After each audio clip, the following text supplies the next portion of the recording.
Alright guys, so in this video today we're going to talk about how in the world do you measure a teardrop plug. It's pretty simple and I'm going to show you two methods. One method is really good, but on certain sizes it could possibly be off a millimeter or two. The second method is pretty spot on every time. But I'll show you both and yeah, go from there. Cool, so first off, I have a teardrop plug here. It's rainbow fluorite, and this one's going to be about 1.25 inches. We've already measured it. We've already figured out what size it is. Now the question is, how in the world do we come to that determination? How in the world do we figure out this was 1.25 inches? Really simple. For the first method, what you're going to need is just a pair of calipers, such as these. Okay.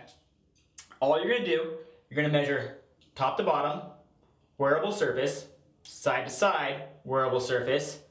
You're gonna measure in millimeters, always in millimeters. If you want inches, we'll convert it later. But top to bottom, side to side, then you're gonna add those up, divide them by 2. That's gonna give you your millimeter size, okay? So let's do that right now. Top to bottom, we're looking at about 38 millimeters right there, okay? Side to side, remember to measure the wearable surfaces. And we're looking at about 26 millimeter right there, okay? So I'm going to take my calculator right here. We're going to add that up, and that's going to give us 64, okay? So 64, you're going to divide that by 2, all right? We did 2 measurements, we're going to divide it by 2. That's going to give us 32, okay? 32 millimeter is the size of this plug, all right? Now let's say you want inches. So basically you can either Google it or you can use a pair of calipers like this, but 32 millimeter is going to convert to 1.25 inches, okay? Calipers are really easy. If I go and I set myself up on 32, go straight up, you're going to see 1.25 inches, okay? Pretty simple.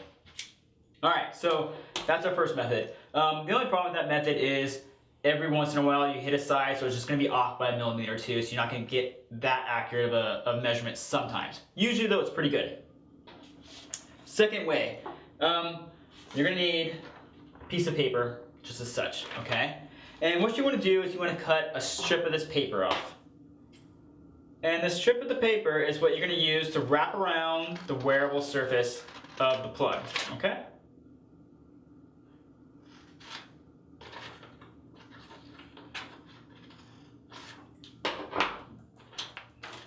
Alright, here's our little strip of paper right there.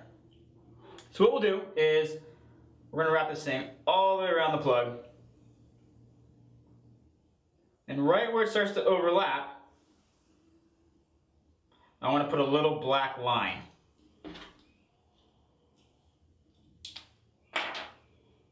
Just going to mark right where it overlaps. Perfect. And we're going to take it off. Okay. So now what we want to do is you want to take a ruler, a tape measure, or even the calipers, and we're going to measure from the bottom of the paper to our little black line right there, okay? A couple different ways you can go about it. Let's just pretend these calipers are a ruler. You can set it right on top right there. And once again, I want our millimeter size. So we're looking at about 102 millimeters, okay? So what do I do with that 102 millimeters? Okay, so this is where it kind of gets a little bit weird, but we're going to take our calculator, this my iPhone I guess, and I'm going to divide it by pi. Pi is 3.14. It's just one of those magical numbers. Why it works, how it works, I don't know, but it works, okay? So we're going to take 102 and divide that by 3.14. And what does that give us? 32.48. That's a pretty precise, accurate measurement.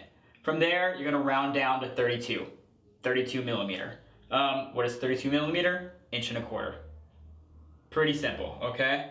So there you have two methods how to measure teardrop plugs. Both of them pretty cut and dry. Both of them work really, really well. Like I said, if you want to be pinpoint accurate, use the pi method.